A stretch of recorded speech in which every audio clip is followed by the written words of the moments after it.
Hi everyone, and welcome to another video with showing my progress with the thoroughbred mare Ellie. And it is now start of winter, and as you can tell, it looks pretty frosty out. It was a balmy 20 degrees this morning, and Ellie has a new clip job, and I'm a little bit wiser because 2 days ago I put my foot in the stirrup and she immediately pressed the eject button, and I found myself on the ground.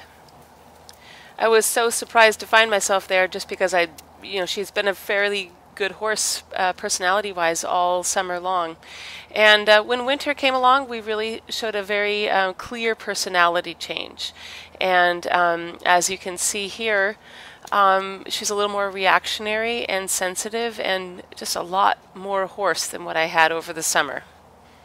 So I know I'm not the only one that has this problem, that I have some horses that have very big personality changes as soon as the temperature starts to drop.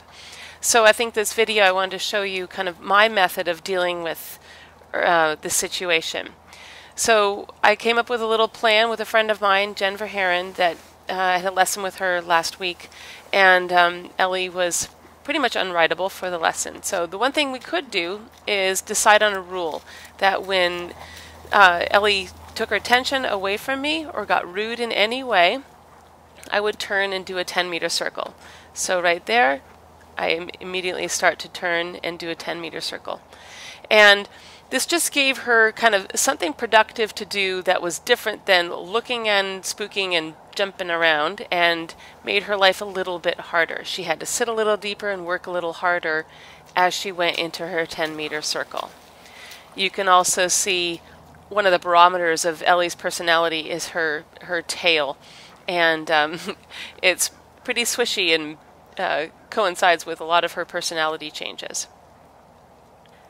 I've discovered a little pattern with her that when I'm fairly tough on her in the beginning and demand a lot of focus and respect and paying attention to what I'm asking, she's been switching like a light bulb on and off, where she's distracted, and then 5 minutes into her workout, we have her brain put together, and she is very focused and having some of the better workouts she and I have ever had. So today was kind of very similar to that. So, she's jumping around for that first little clip, and here's another one. I immediately feel her back come up, her tail starts swishing, and I put her on a 10-meter circle. And she puts her head down and starts focusing. So I took a little walk break, and then I come back to this. And right away, you can tell that there is a tempo difference in her trot. Her feet are slower off the ground, and she's much more focused. Her tail is less emphatically swishing. It's still swishing, but it's a much more controllable and focused horse. So I've decided that Ellie is actually quite a bit smarter than I gave her credit for. She is a very, very quick mare, and because of this, she learns her lessons very well and very fast. So as soon as she starts, sharpening her pencil and paying attention to what I'm asking her to do, I immediately start demanding a little bit more. I don't want her to get bored and think of creative ways of misbehaving. So right here, I'm starting little zigzags. I'm leg yielding her away from my left leg, and then I change the bend and leg yield her back off to the right leg. And this is something she learned 3 days ago, and I feel like she needs very little reminder on what to do. She's faster than a lot of young horses in picking this up. So the next step that I do is I say, okay, she's going to do a little bit of shoulder in. And this is my way of teaching a baby their shoulder in. I do it when the horse is coming across the diagonal rather than on the long side of the arena. And this doesn't require quite as much precision and control on the outside rein. The horse is able to wobble a little bit and not feel the aids quite as strongly as they do on the long side.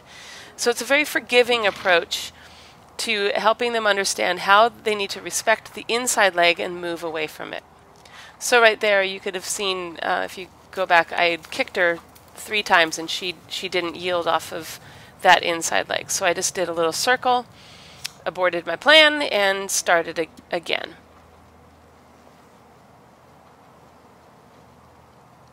Her right side is the side that she likes to bulge on, so it's not surprising that it takes me a few attempts to get her to respect my right leg and yield away from it.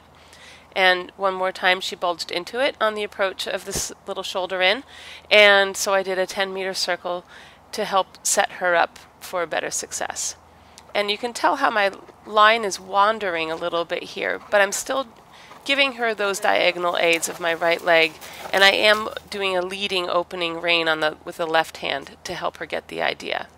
So this is her better side, and you can see she pretty much nails the 3 tracks almost right away.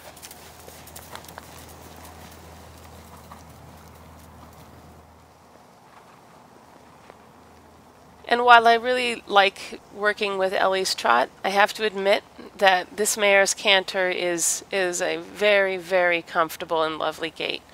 You can compare the look on her face and the rhythm and the feeling about her right now with what you saw at the beginning of the video. And you can really see how she's had a total personality change over the course of the last 15 minutes. She's slow off the ground, she has a nice rhythm, she's focused, her ears are flopping to the side, and these are all really good signs that she's listening to me and trying to pay attention.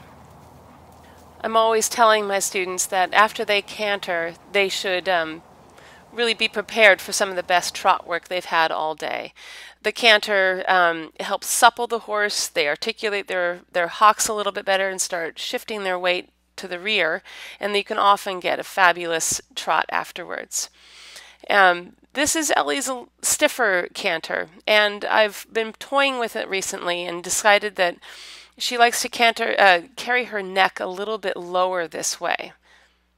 And because she is really still at the baby phases of her training, I have no problem with adjusting kind of my agenda to fit hers, just to make her comfortable and more relaxed. So I'm going to let her carry her head a little bit lower and rounder, which is her natural place that she wants to be. If it promotes relaxation, then that can only be a good thing for me.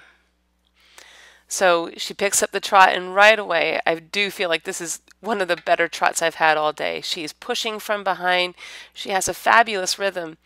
And the other thing I noticed is that her neck has really grown over the course of her time with me. If you go back and look at some of her earlier videos, she has a little bit of a weedy neck, and I'm liking how beefy it looks right here, and she looks like she has a little bit better of a top line than when she got to me in July.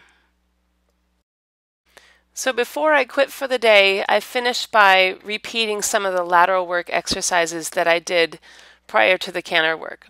So that was a shoulder in right on the long side, and I thought it was pretty good at the end. She had a nice answer anyway. And then we come along here on the diagonal, and I thought she does a very good job at trying to listen to that outside leg. And you can look at my left rein. It doesn't have to lead her shoulders over to the left quite as much as it did before. By no means am I saying that she is doing amazing shoulder ins. She's actually more doing shoulder fours, but we all have to start somewhere. And I'm looking for her to give good answers to my aids, not necessarily looking for perfection. So I was really happy with today, and I feel like I've learned a lot about this mare's personality over the last few weeks. Stay tuned for more work over the winter.